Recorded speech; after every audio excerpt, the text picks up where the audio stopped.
Ce qui nous intéresse, c'est peut-être des expériences concrètes, la façon dont l'eau irrigue la campagne et les territoires ruraux. Philippe Blaton, eh bien, en tant que vigneron, vous avez une expérience très pratique là-dessus. Est-ce que vous pouvez nous en parler de la façon dont l'eau, pour vous, dans l'eau aide dans ce que vous faites, le vin? Okay. Bonjour à tous, merci de votre invitation. Alors, bien sûr, peut-être inhabituel pour un vigneron que de parler d'eau, puisque d'habitude, le quotidien est de parler de vin, bien sûr, surtout que maintenant que je sais que nous avons un ancien directeur de cave coopérative, il faut que je fasse attention à mes propos, monsieur le directeur, monsieur le ministre. Donc voilà, vigneron sur la partie gardoise des Côtes-du-Rhône, dans la commune de Laudun, président de la cave coopérative Laudun-Chusclan-Vigneron. Et nous avons travaillé depuis maintenant plusieurs années. Bien sûr, on peut remonter ça au début des années 2000, quand les chambres consulaires, les chambres d'agriculture ont mis en place des groupes de lutte raisonnée, et donc le début des stratégies de réduction des intrants, bien sûr.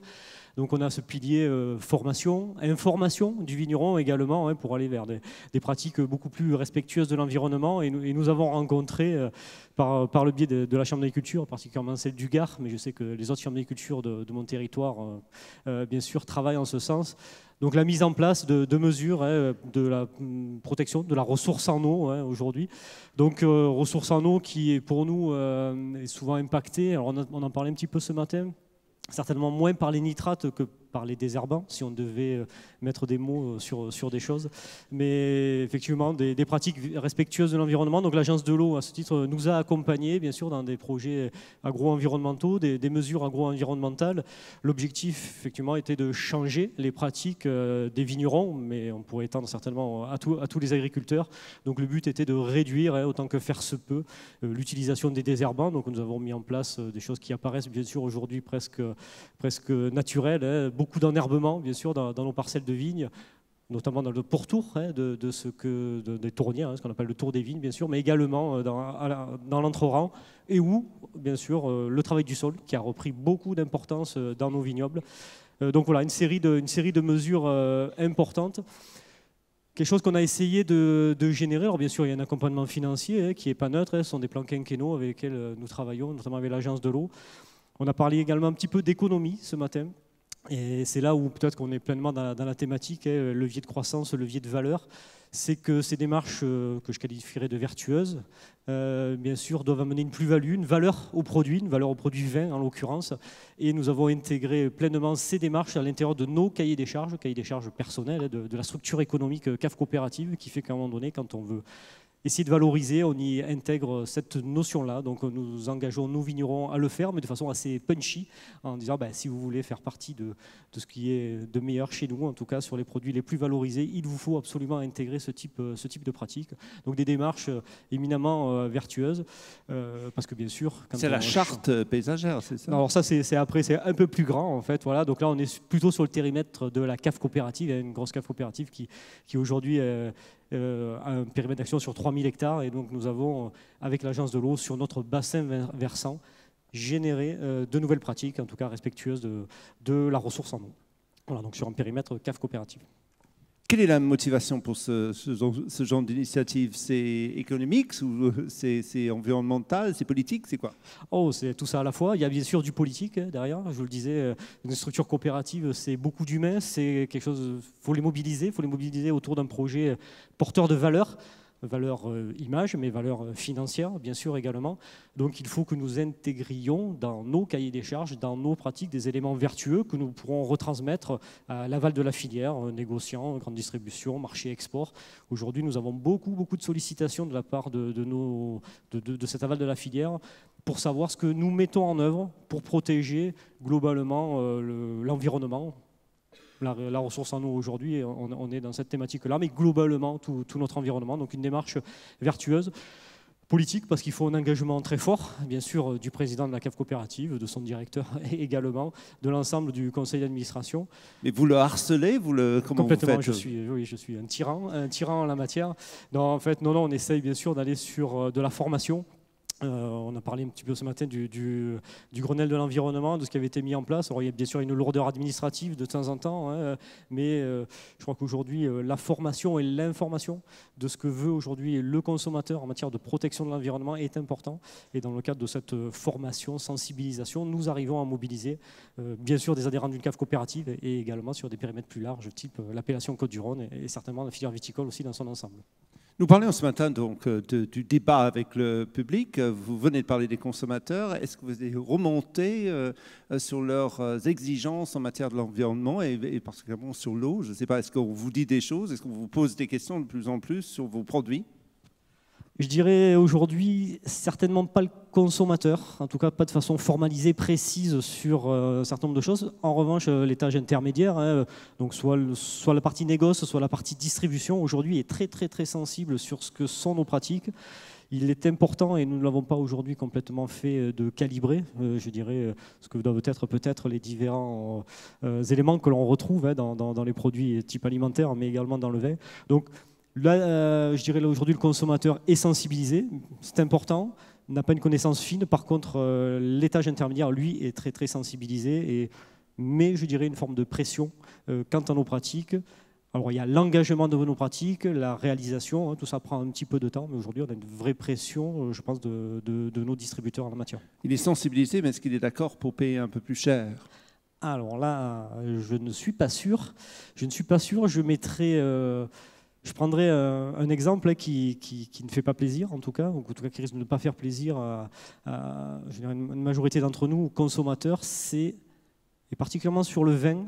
Alors peut-être que sur d'autres activités agricoles, c'est moins vrai, mais sur la difficulté que l'on a quand même à faire émerger la filière bio sur ses aspects volumiques et valeurs. Donc le vin est particulièrement engagé dans ces démarches-là, parce que finalement, quand les conditions climatologiques sont plutôt bonnes, monsieur le ministre l'évoquait, on est en capacité de réduire les intrants, les produits phytosanitaires. Donc on a un engagement dans le bio qui est quand même plutôt très fort, notamment sur la filière vin. Et aujourd'hui, on constate qu'il y a un vrai goulot d'étranglement entre le niveau de production et le niveau de commercialisation, et donc, in fine, ce que souhaite le consommateur. Donc il y a un vrai décalage aujourd'hui, un vrai gap. Il y a des intentions louables de voir monter en puissance le bio, 15, 20, 30%. Toujours est-il que dans la filière vin, aujourd'hui, on est plutôt en difficulté. Beaucoup d'intentions positives des vignerons, difficulté à la commercialisation, ce qui fait qu'aujourd'hui se crée un décalage économique entre production et commercialisation, des stocks qui augmentent. Donc on n'est pas encore sur un marché très mature. Il faut du temps, il faut certainement l'expliquer, mais pour répondre directement à votre question du prix, on sent bien que là, il y a un problème. Merci. Dominique Bidet, j'aimerais bien parler avec vous. C'était un thème qui a été évoqué ce matin, la création d'emplois, le haut facteur du maintien de l'investissement dans les territoires ruraux. Qu'est-ce que vous pouvez nous dire là-dessus? Est-ce que l'eau et tout ce dont on discute aujourd'hui, ça peut générer de la croissance et de l'emploi, ou est-ce que c'est une menace? Alors effectivement, je pense que l'eau, je dirais, dans toute sa dimension, est prégnante sur l'ensemble du territoire. Et si je représente ici l'Association nationale des maires ruraux, effectivement, c'est que les ruraux ont une responsabilité quelque part par rapport à la qualité qui était évoquée tout à l'heure par Serge Pelletier et d'autres, et donc une responsabilité que nous devons assumer, je dirais, au quotidien, et qui, je dirais, aujourd'hui, avec nos amis agriculteurs, et je suis moi-même agriculteur, aujourd'hui, ces choses-là avancent, et on sent qu'aujourd'hui, au travers des sages, au travers des contrats territoriaux qui peuvent se mettre en place, eh bien, on arrive à avancer sur ces questions d'entretien, par exemple, des berges de nos rivières, et qui, aujourd'hui, donc, là aussi avance. Donc nous avons, je dirais, pratiquement au quotidien, ces questions-là qui nous reviennent, et qui sont effectivement facteurs d'emploi sur l'entretien, comme je le dis, mais aussi au travers de l'accueil de nouvelles populations que nous pouvons avoir aujourd'hui et que nous essayons d'avoir sur l'ensemble de nos territoires. Vous avez dû évoquer ce matin aussi la question du tourisme vert, qui sera là aussi de plus sont plus présents, me semble-t-il, hein, puisqu'aujourd'hui, les orientations qui se mènent, les objectifs, hein, qu'on parle de plus de 20 millions de touristes sur nos territoires, iront forcément à des endroits moins engorgés qu'ils sont aujourd'hui.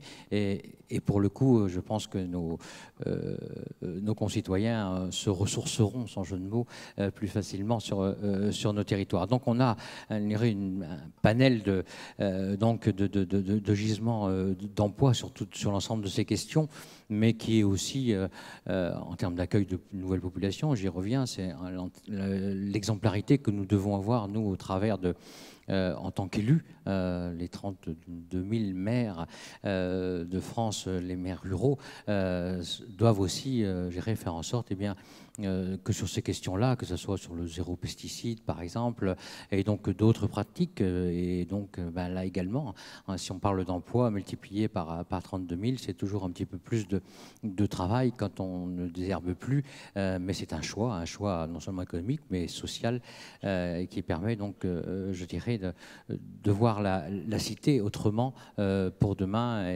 Mais c'est encore tout ça, ce sont des questions d'appropriation par nos concitoyens qui ne sont pas toujours faciles, mais qui, me semble, arrivent à pénétrer dans les cerveaux, je dirais, avec 80% d'eau d'ailleurs.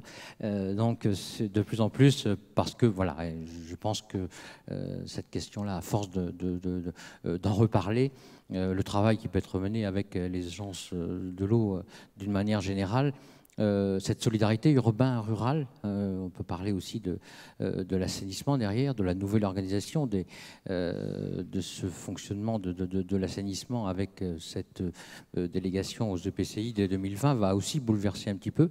Et je le dis sous le ton humoristique, puisque on parle souvent à un certain niveau donc de mutualisation pour faire des économies.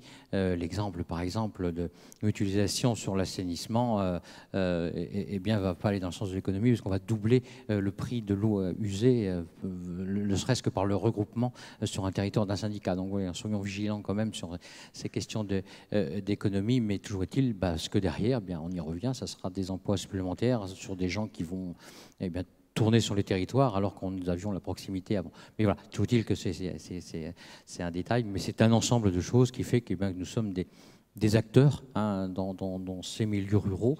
Et je pense qu'au-delà de tout ça, il y a beaucoup d'innovations possibles à avoir.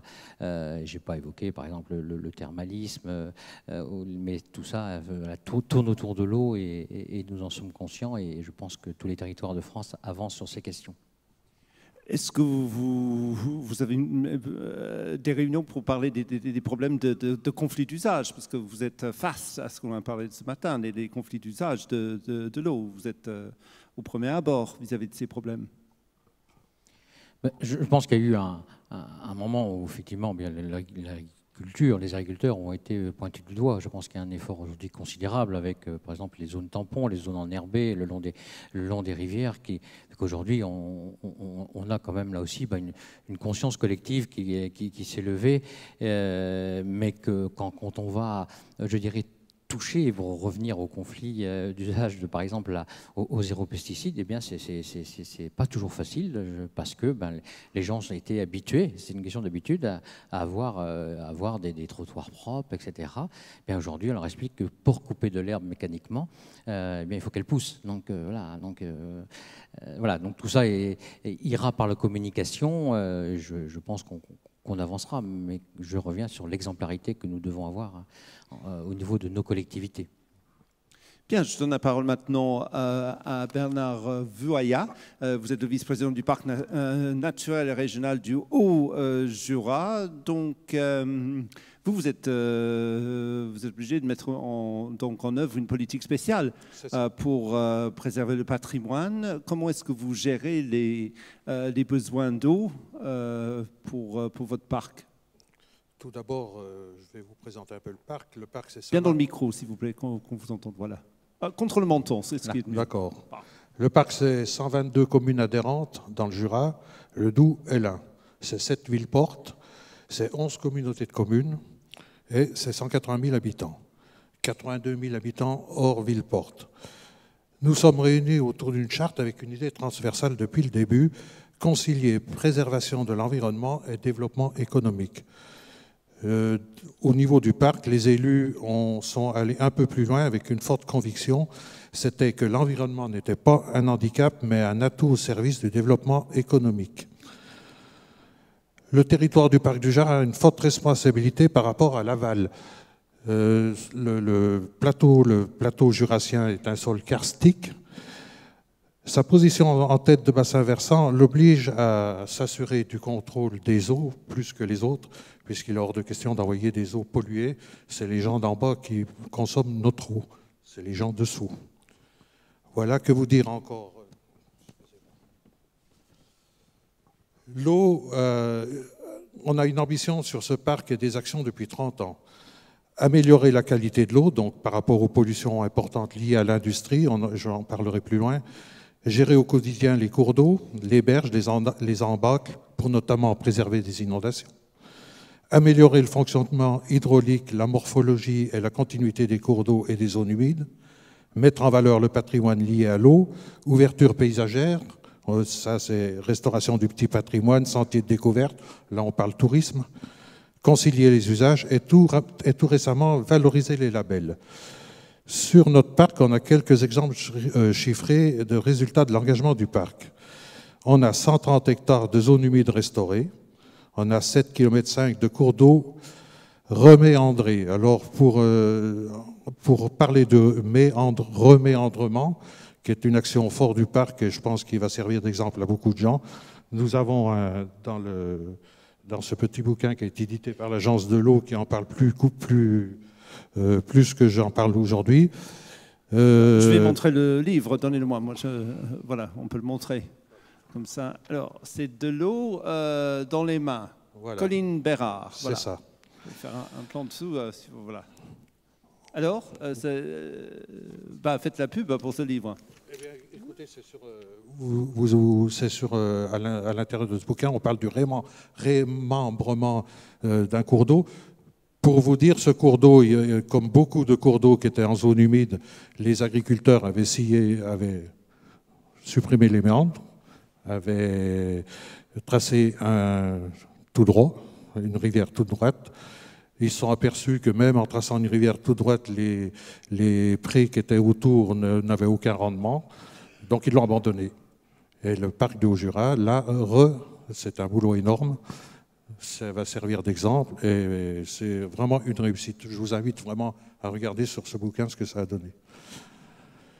Des exemples chiffrés sur l'exemple du parc, toujours. On a accompagné 350 entreprises et diagnostiqué pour une meilleure performance environnementale. C'est 1,2 million d'euros de travaux engagés par les entreprises, dont 520 000 euros de subventions de l'Agence pour l'eau. Quand vous dites que vous les avez accompagnés, de quelle façon? Qu'est-ce que vous avez fait? Est-ce que vous pouvez nous donner quelques exemples concrets? Alors, je vais vous donner un exemple. Sur une entreprise, par exemple, donc, vous savez que sur le parc, il y a beaucoup de lunetiers dans la région de Morée. Sur une usine, des usages tout simples. Alors, ça peut aller de la très grosse station d'épuration jusqu'à des usages très simples. Un usage très simple, une entreprise avait l'habitude de laver ses sols à grande eau comme on fait partout, sauf que qu'en lavant ses sols, elle emmenait toutes les limailles, tout ce qui servait à fabriquer les lunettes, elle les emmenait et ça partait dans les cours d'eau. Donc il fallait tout simplement changer l'usage et d'abord nettoyer les limailles et les mettre à part pour les traiter, et puis seulement après laver le sol. Voilà, des petites choses, mais très importantes. C'est un petit exemple. Après, ça peut aller bien entendu au stockage des eaux industrielles en vue de traitement, en stockage. Voilà. Mais c'est quelque chose qui a porté ses fruits et qu'on continue à exploiter. Les résultats de l'engagement du parc aussi, donc des engagements ambitieux soutenus par l'Agence de l'eau, les départements et les régions. On a effacé 40 seuils sur les cours d'eau ces dernières années. Des cours d'eau qui fonctionnent mieux, plus attractifs pour les poissons, pour les pêcheurs, pour le tourisme, pour tout le monde.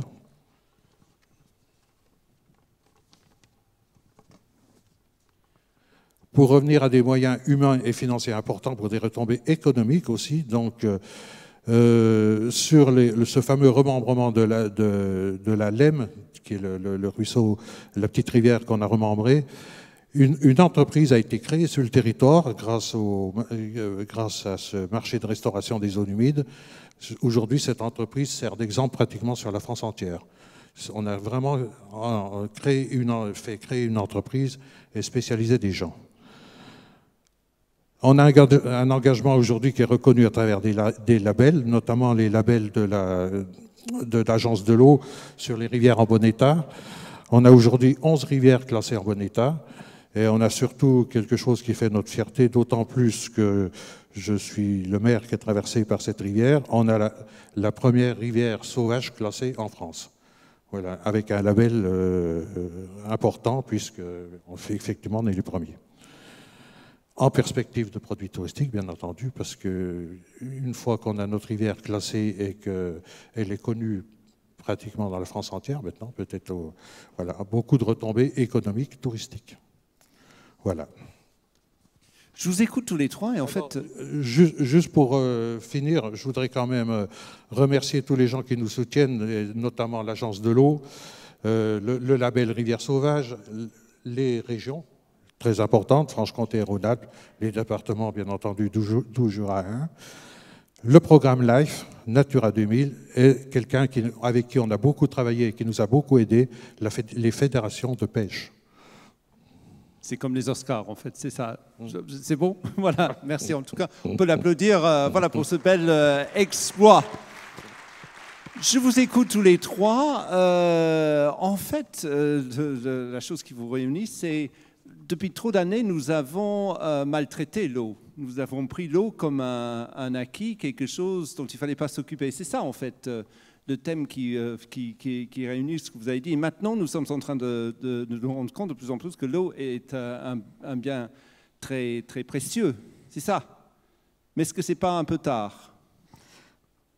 Je vais prendre la parole, je vais démarrer. Alors, je viens dans la salle. Si je peux me permettre, je dirais que c'est peut-être un raccourci, la présentation que vous venez de faire. Elle est très... pas déviante, parce que ça ne serait pas le mot, ça ne serait pas sympa. Je ne considère pas qu'aujourd'hui, en tout cas pour les agriculteurs que je connais, les viticulteurs que je connais, il n'y ait pas eu de prise de conscience de ce qu'est l'environnement ou de ce qu'est son respect et du respect de la ressource en eau. À tel point que nous travaillons non pas pour restaurer, je parle sous le contrôle bien sûr de tous, non pas pour restaurer une qualité en eau, mais plutôt pour éviter qu'elle se dégrade. Donc nous sommes en amont, je pense, de phénomènes de dégradation éventuellement qui pourraient arriver, certainement bien sûr, si nous n'y prenions garde, mais nous sommes plutôt en amont des problèmes. Je prendrai un exemple qui me touche particulièrement, qui est celui que nous sommes en train de mettre en place au niveau de l'appellation Côtes-du-Rhône. Donc Côtes-du-Rhône, c'est 6 départements concernés, 3 régions administratives, 55 000 hectares. Donc ça démarre à Lyon, sur les vignobles de Côte-Rôtie, que vous devez connaître les uns et les autres, Condrieu, puis ça descend jusqu'à Avignon, sur les deux rives du Rhône. Tout ça pour dire que nous sommes en train de travailler sur ce que nous appelons une charte paysagère et environnementale qui doit engager bien sûr les vignerons, mais également les collectivités, les élus, tous ceux qui travaillent sur ces territoires-là. Nous n'avons pas audité, nous, à cet instant, de problème particulier. Nous travaillons juste pour pas que ça n'arrive. Donc, nous sommes dans une démarche vertueuse. Nous sommes à l'étape 0. Nous avons officialisé le lancement de cette charte le 2 juillet. Donc, on y est. C'est tout récent. Nous avons posé les fondations de ce que nous voulons faire. Elle est paysagère environnementale. Ça rejoint ce que je disais tout à l'heure. C'est que si on aborde la problématique que sous l'angle protection, on brandit le bâton, en fait. Voilà. Et je pense qu'il est plus intéressant de le mettre à l'intérieur d'un projet dynamique et valorisant. Paysager et environnemental fera qu'on sera capable de restaurer des paysages qui auront ou qui n'auront pas une action sur l'eau, à la limite, je dirais dont acte, ce n'est pas très important à ce niveau-là, mais également, ça ou là, d'avoir là des actions de respect de l'environnement qui existent peut-être. Donc nous sommes en train de faire le diagnostic. Il y a certainement des projets locaux, des micro-projets qui existent. Nous appartient de le faire savoir, de les consolider. Donc il est important d'avoir une vision très dynamique. L'appellation Côtes-du-Rhône, deuxième appellation de France, c'est une grosse appellation, beaucoup de vignerons, 6 000 vignerons derrière, je le disais, sur 6 départements, donc il y a beaucoup de liens, là encore, beaucoup de politique à faire. tout ça un projet vecteur d'image, parce qu'aujourd'hui, quand on cherche à vendre du vin, d'abord on en vend à peu près 35% à l'export. Il faut l'habiller également, c'est pas le vin, il faut qu'il soit bon, bien sûr, qu'il soit agréable, mais également il faut l'habiller d'images, de tout ce qui va conduire à enrichir son identité. Donc je pense que ce projet est très fondamental, il doit se mettre dans le temps. Ce n'est pas un one-shot, on ne va pas faire ça en 2 ans puis fermer le dossier. Nous avons embauché une ressource pour travailler sur cette thématique-là. Nous travaillons également là avec l'agence de l'eau, bien sûr, Rhône Méditerranée Corse, pour accompagner ces projets, là aussi faire certainement des réunions d'information, de formation des vignerons. Donc un gros projet vecteur d'image qui impactera bien sûr la marque collective Côtes-du-Rhône par ce qu'on pourra faire en matière de communication, très très important, qui nous donnera aussi des gages de garantie sur les actions que l'on met en œuvre et qui touchera ce qu'on a déjà un petit peu évoqué ce matin, qui s'appelle le tourisme et le no-tourisme, qui est un élément assez fondamental également en matière économique. Donc voilà, un gros projet dynamique, mais pour revenir à votre question, je pense que nous sommes en amont des problèmes. En tout cas, j'espère que nous sommes en amont de ces problèmes-là. Je terminerai là aussi sur cet aspect-là pour dire combien les appellations d'origine contrôlée sont engagées dans ces démarches respectueuses de l'environnement.